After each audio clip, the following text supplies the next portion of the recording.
نبی پاک صلی اللہ تعالیٰ علیہ وسلم کی نسبت سے اللہ نے بہت ممتاز کیا ہے، اور اللہ دنیا بھی عطا کیا حلال طریقے سے، تو فبیہا نہیں ہے تو کوئی حرج نہیں، تمہارا سارا حصہ آخرت میں رکھا گیا ہے، آخرت میں رکھا گیا ہے۔ اور میں یہ کہنا چاہتا ہوں، آج یہ جلسہ ہے دارالعلوم کا، اللہ ہمارے ہاں سے ایسے علماء عطا کرے، ایسے علماء عطا کرے جو قوم کو حق بیانی سے میرے مصطفیٰ کی غلامی میں لے آئے۔ آمین۔ عزیزان گرامی اوقات، ایک بات یاد رکھنا کہ تم بھی علماء سے دور نہ ہو، اس لیے کہ ظالموں کا یہی ہر زمانے میں پلان رہا ہے کہ لوگ دین سے دور کیسے ہو سکتے ہیں۔ پتہ ہے یہاں کی ایک کٹرواد تنظیم ہمارے انڈیا کی اسپین گئی تھی، یہ کیا طریقہ ہے؟ پانی والے بند کر دو۔ اگر آپ تھک گئے ہیں تو میں ختم کر دیتا ہوں۔ نہیں تو سننے کا مزاج اس طرح نہیں ہوتا، یہ محفل رسول ہے، اس کا ادب ایسے ہو، آپ کا تصور یہ ہونا چاہیے۔ میں بتاتا ہوں تصور کیسا ہو جلسے میں بیٹھنے کا۔ پتہ نہیں روایتی جلسوں میں یہ طریقہ کار کس نے اپنایا کہ تم پان کھاتے رہو، گٹکا کھاتے رہو، ادھر ادھر کی گپیں لگاتے رہو۔ نہیں میرے عزیزو، یہ محفل رسول ہے، یہ منبر رسول ہے۔ تصور کیا ہونا چاہیے جلسے میں بیٹھنے کے وقت؟ وہ آئیں گے، آتے ہوں گے، ابھی آئیں گے، وہ آئیں گے، آتے ہوں گے، ابھی آئیں گے، یہی سوچ کے ہم نے محفل کو سجا رکھا ہے۔ اور ہوا کا موسم بتا رہا ہے، وہ زلف اپنی لہرا رہے ہیں، سواری طیبہ سے چل پڑی ہے، حضور تشریف لا رہے ہیں۔ اس تصور کے ساتھ بیٹھو، تمہارے دل میں بھی ادب ہو اور جسم میں بھی ادب ہو۔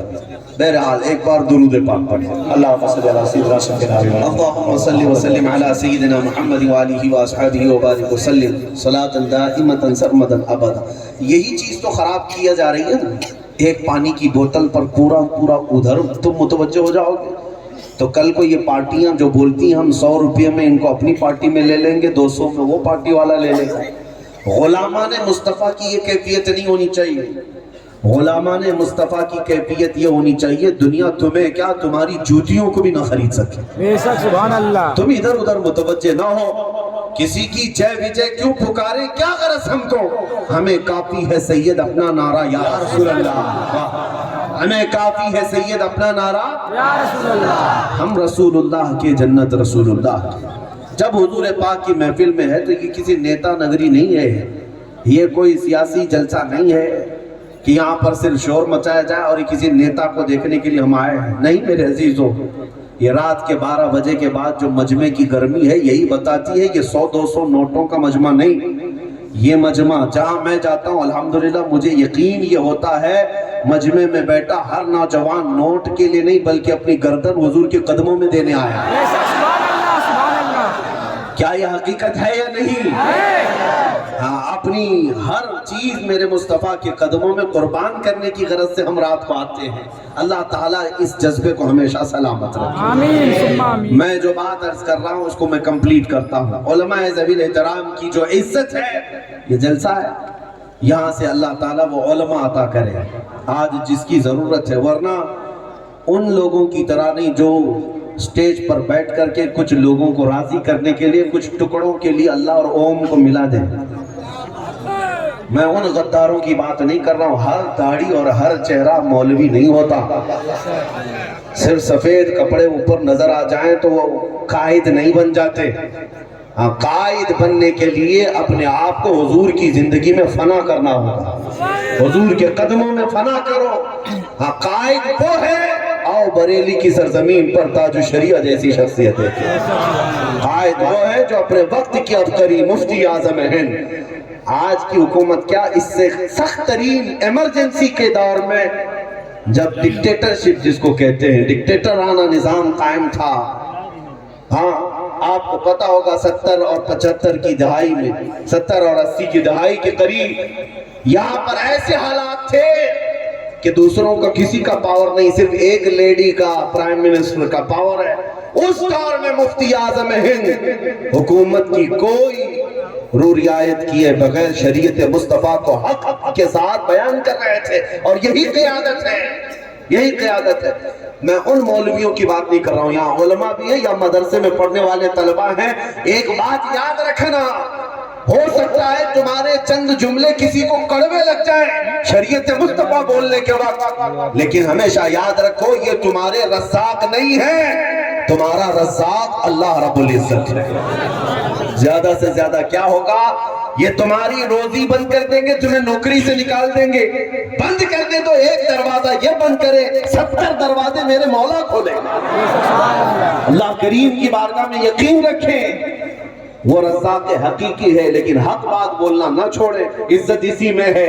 اس لیے کہ ہم نے مشہور قول یہ سنا ہے، تلوے چھاٹنے والوں کی تاریخ نہیں لکھی جاتی، باطل سے ٹکرانے والوں کی تاریخ لکھی جاتی.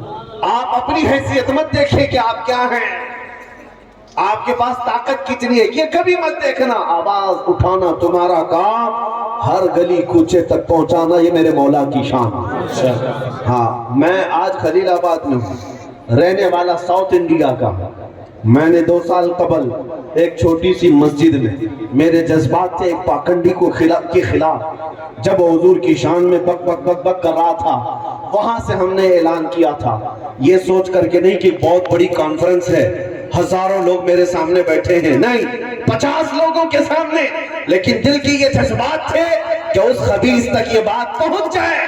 اور صرف لفظی نہیں، جس دن یہ وقت آئے گا فقیر میدان میں ضرور اترے گا. یقین کے ساتھ ہم نے پکارا تھا. 1 مہینے کے بعد پتا چلا کہ ہمارے یہ جملے صرف ہمارے محلے یا شہر یا ملک میں نہیں، امریکہ والے بھی سن رہے تھے، افریقہ والے بھی سن رہے تھے، اور ہر چپے سے ہمیں میسیجز بھی آئے ہیں، ہر علاقے سے ہمیں خطوط بھی آئے، ان کے پیغامات بھی آئے. سبوں نے کہا وقت کی ضرورت تھی اور اس کے جواب کی جو ضرورت تھی آپ نے دیا. میں یہ اپنی تعریف کے لیے نہیں کہہ رہا ہوں، علماء اس بات کو محسوس کریں، آواز اٹھانا تمہارا کام ہے، پہنچانا میرے مولا کی شان.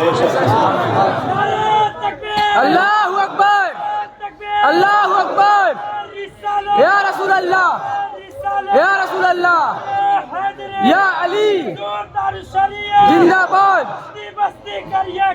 تاج و سریا، تاج و سریا، تاج و سریا، تاج و سریا، تاج و سریا. میرے عزیزوں، آج کے حالات سے خوف زدہ ہونے کی کیا ضرورت ہے؟ یہ حالات کوئی نئے نہیں ہیں ہمارے لیے، برسوں سے ہماری تاریخ یہی ہے. میں اکثر یہ کہا کرتا ہوں، نوجوانوں تم گھبراتے ہو کچھ کیڑے مکوڑوں کو دیکھ کر کے کہ اب تلواریں لہرا رہے ہیں، چاقو لہرا رہے ہیں، ہتھیار دکھا رہے ہیں. تم انہیں کیوں نہیں کہتے کہ تم انہیں تلواریں دکھا رہے ہو جو 1400 سال سے کربلا سنتے آ رہے ہیں؟ ہماری تاریخ میں کربلا بھی ہے، بدر بھی ہے، احد بھی ہے. ہم ان کے اسلاف ہیں، ہم ان کے وارثین ہیں جو ان اسلاف کے. ڈر اور خوف تمہارے دل میں کیوں آنے لگ گیا؟ در حقیقت دنیا کی محبت تمہارے اندر زیادہ آ گئی. اس لیے میرے عزیزو، ورنہ اعلیٰ حضرت تو یوں کہتے ہیں، خوف نہ رکھ رضا ذرا، تو ہے عبد مصطفیٰ. خوف نہ رکھ رضا ذرا، تو ہے عبد مصطفیٰ. تیرے لیے امان ہے، تیرے لیے امان ہے. اللہ کی قدرت پر یقین رکھو، جب تک تمہاری زندگی باقی ہے پوری طاقتیں مل کر کے تمہارا بال بھی نہیں نکال سکتی. اور اگر ہماری موت منظور ہے تو مچھر اور چوٹی سے بھی ہم مر سکتے ہیں. یہی قدرت الہی ہے. اللہ کی قدرت پر یقین رکھو. میں ایک اور بات عرض کرتا ہوں، علماء کی جو عزت ہے وہ رسول پاک کے دربار سے وابستہ ہے، اور علماء کو اپنا کردار آج بھی ادا کرنا چاہیے. مجھے حیرت ہوتی ہے، آج چند لوگوں کو راضی کرنے کے لیے بیچارے داڑھی ٹوپی سب رکھ کر کے دھرم سنسد کر کے اپنا دین بھی بیچ دیا، ایمان بھی بیچ دیا، نہ جانے کیا کیا کہہ دیا.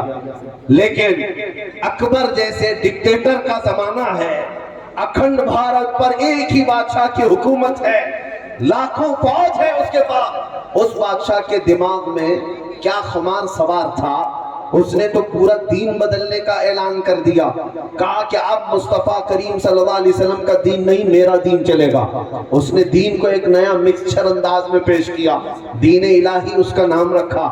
اس میں ہوگا کیا مسجدوں سے اذان نہیں سیٹ بجائی جائے گی، منبروں پر مورتیاں بھی رکھی جائیں گی، نماز بھی پڑھی جائے گی۔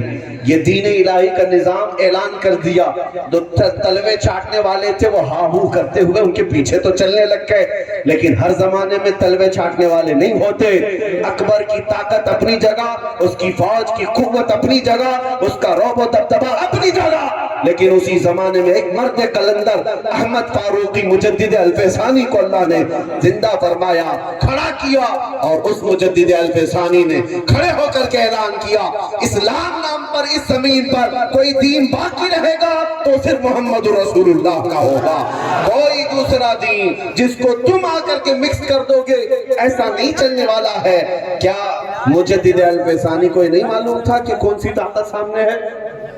علماء توجہ فرمائے، کیا بادشاہ وقت کے سامنے کھڑے ہونے کا انہیں ڈر نہیں تھا، احساس نہیں تھا کہ کیا ہوگا ہمارے ساتھ؟ جبکہ انہیں اچھی طرح معلوم تھا کہ اس حق کے اعلان کے ساتھ جان بھی جا سکتی ہے، لیکن شریعت مصطفیٰ کے پاس تھا۔ وہ علماء ہمیشہ سے جانیں تو دے دیتے ہیں لیکن میرے مصطفیٰ کی شریعت پر کوئی سمجھوتا نہیں کرتے۔ اس بات پر مجدد صاحب کو بادشاہ اکبر نے جیل میں قید کر دیا، گوالیار کی جیل میں 8 سال تک بند رہے، اور اس اسنا میں اکبر مر بھی گیا، ختم ہو گیا، اور اس کے بعد بیٹا تخت پر بیٹھا، اور جب اس کا دور چلنے لگا، 8 سال کے بعد جیل سے ایک قاصد آیا اور بادشاہ کا دربار لگا ہوا ہے جہانگیر کا، کہا کہ گوالیار کی جیل میں ایک عجیب معاملہ ہو گیا ہے۔ پوچھا کیا ہوا؟ کہا آج سے 8 سال پہلے آپ کے باپ نے ایک مولانا کو جیل میں قید کیا تھا۔ کس بات پر؟ کہا دین الہی کو اس نے ختم کرنے کی بات کی، اس پاداش میں اسے قید کیا گیا تھا۔ بادشاہ نے پوچھا اب ہوا کیا جیل میں؟ آنے والے قاصد نے کہا اس عالم نے، اس احمد فاروقی سرہندی نے 8 سال کے اندر جیل میں 700 قیدیوں کو تو عالم بنا دیا ہے۔ سبحان اللہ۔ وہاں پر صبح درس حدیث ہے، دوپہر میں درس قرآن ہے، اذانیں بھی ہو رہی ہیں، جماعت سے نمازیں بھی ہو رہی ہیں۔ جیل میں جا کر دیکھنے سے پتہ چلتا ہے کہ جیل نہیں، گنبد خضرا کی چھاؤں میں بیٹھے ہیں۔ یہ علماء ہیں جو ہر زمانے میں ہر خطے میں بیٹھ کر میرے مصطفیٰ کی شریعت کی پاسداری کرتے رہے، اور اس کے بعد آزاد تو ہوئے جیل سے۔ لیکن مجھے بتاؤ، کیا اکبر نے ہمارے اس پاکیزہ دین کا خاتمہ کر دیا تھا؟ اپنی طاقت کے بل بوتے اس دین کو ختم کر دیا؟ نہیں ہوا۔ اکبر تو اکبر ہے، اس سے پہلے چنگیز بھی آیا ہے، ہلاکو بھی آیا ہے، بڑے بڑے ظالم آئے اور اس درخت کو نوچ کر کے اس کے پتے اکھاڑے، اس اسلام کے درخت کی ٹہنیاں کاٹ دی۔ لیکن دنیا جانتی ہے جتنا اس درخت کو کاٹا جاتا ہے اس کی ہریالی کبھی کم نہیں ہوتی۔ اسلام تیری نبض نہ ڈوبے گی حشر تک، تیری رگوں میں رواں خون ہے چار یار کا۔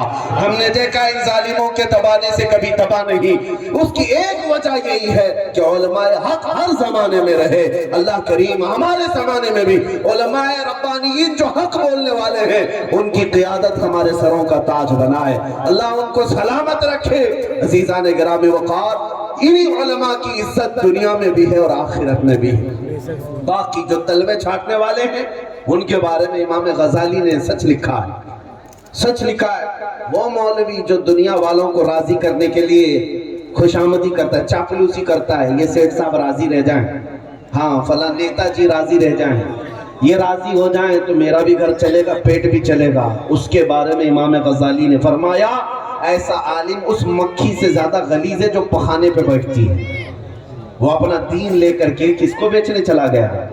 اشتروا به ثمنا قلیلا، جن کے بارے میں قرآن میں کہا گیا وہ یہودی علماء تھے، لیکن ان کی صفت پر آج بھی اگر کوئی اس طرح کی حرکتیں کرتا ہے، میرے عزیز علماء حق کو اللہ تعالیٰ نے امانت کے ساتھ بھیجا ہے کہ تم اہل حق میں سے ہو اور شریعت مصطفیٰ کو ڈنکے کی چوٹ پر اعلان کرتے ہوئے بیان کرو۔ اکثر میرے ساتھ ہوا ہے کہ میں جانتا ہوں علماء کے ساتھ مجبوری کیا ہے۔ مسجد کے ٹرسٹی، مدرسے کے ذمہ داران اگر وہ ہے کوئی اس طرح کے تو اپنی اصلاح کر لیں، باقی مجھے بولنے میں کوئی دقت نہیں۔ علماء کے گلے کو پکڑ کر کے رکھو، مولانا یہ مت بولنا، حالات ایسے ہیں، وہ مت بولنا، حالات ایسے ہیں۔ ٹھیک ہے، حالات تم ہی صحیح کرتے رہو، لیکن ان کے گلے کو دبا کر کے رکھتے ہو. بعض علماء تو ہم سے یہ بھی کہتے ہیں سود پہ تقریر کرنے منع کرتے ہیں, بیاج بٹی پہ, اس پہ تقریر کرنے منع کرتے ہیں, زنا پہ بولنے کو منع کرتے ہیں, شراب پہ بولنے کو منع کرتے ہیں, جوا پر بولنے کو منع کرتے ہیں. کئی علاقے ایسے ہیں, کیوں میاں کہا کہ یہاں کے لوگ زیادہ سود کا کاروبار کرتے ہیں, مولانا آپ مت بولو مسجد. میں نے محسوس کیا, ایک مرتبہ میرے ساتھ ایک ممبر پر ہوا کسی علاقے میں, ہمارے یہاں کا بڑے صاحب نے کہا تھا کہ یہاں سود کا کاروبار زیادہ چلتا ہے, ان لوگوں کو آپ اشارے میں بھی مت بولیے, بھڑک جائیں گے. ہم نے اس دن طے کر لیا پوری تقریر ہی سود پہ کریں گے انشاءاللہ. سننا ہے تو سنو, نہیں ہے تو کوئی بات نہیں, اس لیے کہ ہمیں پتہ ہے بخار کی دوا کڑوی ہوتی ہے, نگل لو تو بخار جائے گا, نہیں نگلو گے تو بخار ہمیشہ رہے گا. علماء ذوی الاحترام کی یہ ذمہ داریاں ہیں کہ وہ قوم کی بیماریوں کا کھل کر کے ان کے سامنے بیان کریں, اور بیان نہ کرنے کی وجہ سے کچھ برائی کرنے والوں کو شہ ملتی ہے اور وہ سینہ چوڑا کر کے محلے میں گھومتے رہتے ہیں, ہمیں کوئی بولنے والا نہیں ہے. اسی لیے میرے عزیزوں, آج علماء ذوی الاحترام کی آپ بھی عزت کریں اور ان کے اوپر ایسا دباؤ نہ ڈالیں کہ وہ حق بولنے سے معذور ہو جائیں, ان کے اوپر ایسا دباؤ نہ ڈالیں کہ وہ حق کا اظہار بھی نہ کر سکے. میں نے ایک سال پہلے ایک دو نہیں سینکڑوں علماء کی باتیں سنی, کہا آپ کے جذبات پر ہم, آپ کی تقریروں پر ہم ہر قدم ساتھ ہیں, لیکن ہماری مجبوری ہے کہ ہم ممبر سے بول نہیں سکتے, ہماری مجبوری ہے کہ اس طرح کا ہم اعلان نہیں کر سکتے کیونکہ دوسرے ہی دن صدر صاحب مسجد سے نکال دیں گے. میں دونوں کو کہتا ہوں, ایسا صدر بھی جائے اور ایسے عالم آپ جس سے ڈر رہے ہیں آپ بھی اپنی اصلاح کر لو, ٹھوکر مار دو, اس سے کہو بزدلو تم اپنے گھر پر چٹائی میں بیٹھے رہ جاؤ, وہ وقت بھی آئے گا جب ظالم دندناتے ہوئے تیرے سر پر بھی کھڑے ہو جائیں گے. آج میرے مصطفیٰ کی عزت کی بات ہے, میں اگر آج نہ بولوں تو کل کی نسلیں میرے منہ پر تھوکا کریں گی, ہماری قبروں پر وہ مارا کریں گی کہ جو اپنے نبی کی عزت پر بھی نہیں بول سکا اس کو تو گونگا شیطان کہا جاتا ہے, گونگا شیطان کہا جاتا ہے. علماء حق یاد رکھیں, امام احمد بن حنبل 300 کوڑے کھا کر کے آ رہے تھے, ایک بار پیٹ جھک گئی, پیٹ ٹیڑھی ہو گئی ہے. ایک چور اس زمانے کا راستے میں ملا, کہا احمد بن حنبل رکو تم سے ایک بات کرنی ہے. کہا کیا بات ہے؟ کہا مجھے پہچانتے ہو, میں چوری کرتا تھا. کہا ہاں سنا تو ہے تیرا نام.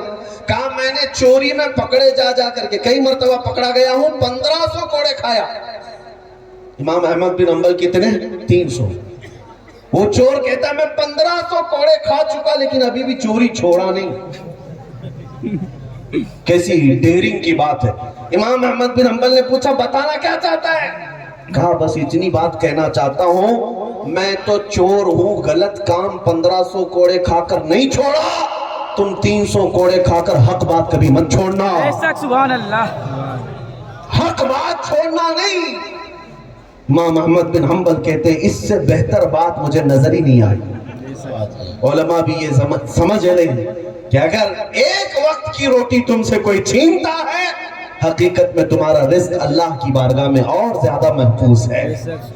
ہاں اللہ کی بارگاہ میں بہت محفوظ ہے. آؤ میرے عزیزوں, آج ہم یہ عہد کرتے ہیں کہ عزت ڈھونڈیں گے تو میرے مصطفیٰ کے قدموں میں ڈھونڈیں گے. آج ہر نوجوان یہ عہد کر کے اٹھے, تم اپنی داڑیاں چھلا کر اپنی ٹوپیاں چھپا کر کیا سوچتے ہو ہم سیکولر بن جائیں گے, ہم کو کوئی پہچانے گا نہیں, عزت باقی رہے گی. ہاں ہم کو کوئی ٹیررسٹ نہیں کہے گا, آتنکوادی نہیں کہے گا.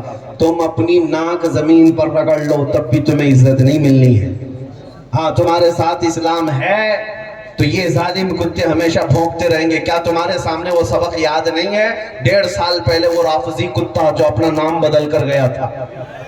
کیا آپ کو نہیں پتا ہے دھرم بھی بدل لیا, نام بھی بدل لیا, اور پتہ نہیں کشکا بھی لگا لیا, اور اس کے بعد جا کر کے ان کی اٹھانے لگا ادھر سے ادھر. 6 مہینے کے بعد پتہ چلا ٹھوکر مار کے بھیج دیا گیا. اب ہے کہاں دھوبی کا کتا, نہ گھر کا نہ گھاٹ کا, ادھر بھی نہیں ادھر بھی نہیں. اور اعلیٰ حضرت نے 100 سال پہلے بتایا تھا یا رسول اللہ جو تیرے در سے یار پھرتے ہیں جو تیرے در سے یار پھرتے ہیں در بدر یوں ہی خار پھرتے ہیں. حضور کو جو چھوڑتا ہے وہ ہر در ادھر ادھر ٹھوکریں کھاتا رہ جاتا ہے. اس لیے عزت ادھر ادھر مت ڈھونڈنا, عزت میرے مصطفیٰ کے قدموں میں ہے. کبھی اگر زندگی میں ایسا وقت آیا کہ کچھ تمہیں نوچ کھانے کی بات کرنے لگ جائیں, جیسے آج جھنڈ میں کتے حملہ کرتے ہیں, ہر زمانے میں ہوتا رہا ہے, جھنڈ میں حملہ کرتے رہے, اور مکہ میں بھی یہی کیا تھا. حضرت خباب ابن الارت کو, خبیب ابن عدی کو, سیدہ سمیہ کو انہوں نے گرفتار کر کے پاؤں ہاتھ گھوڑے کے پیروں سے باندھ کر کے دوڑائے دیے تھے, لیکن ان کا عزم, ان کا حوصلہ ایسا تھا کہ ان کی جان نکل گئی.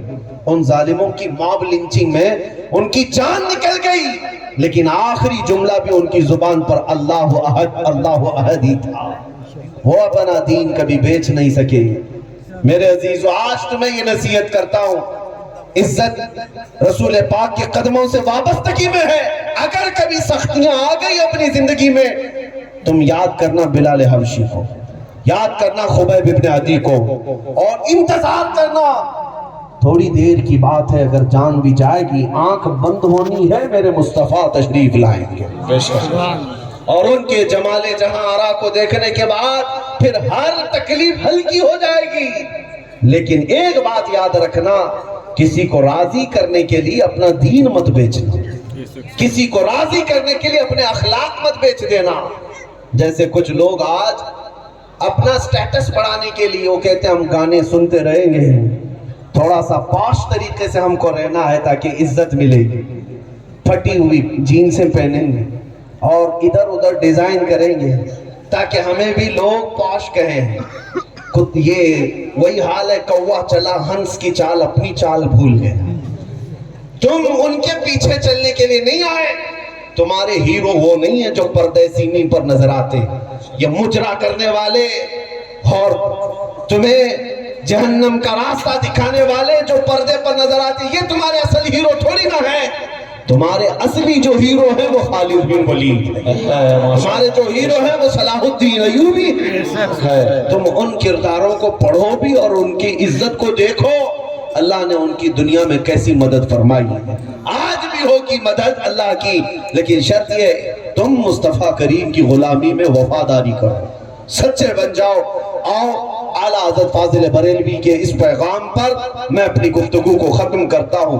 اس بریلی کے امام نے کہا تھا, میں پھر اس جملے پر آتا ہوں, وہ جو نہ ہو تو کچھ بھی نہ ہو. تھک گئے آپ؟ نہیں. وہ جو نہ ہو تو وہ جو نہ ہو تو, ہاں یہاں پر بھی وہ جو نہ ہو تو, میری زندگی میں وہ جو نہ ہو تو, میری قبر میں بھی وہ جو نہ ہو تو, میری حشر میں بھی وہ جو نہ ہو تو, جب پتہ ہے وہ جو نہ ہو تو کچھ نہ ہو.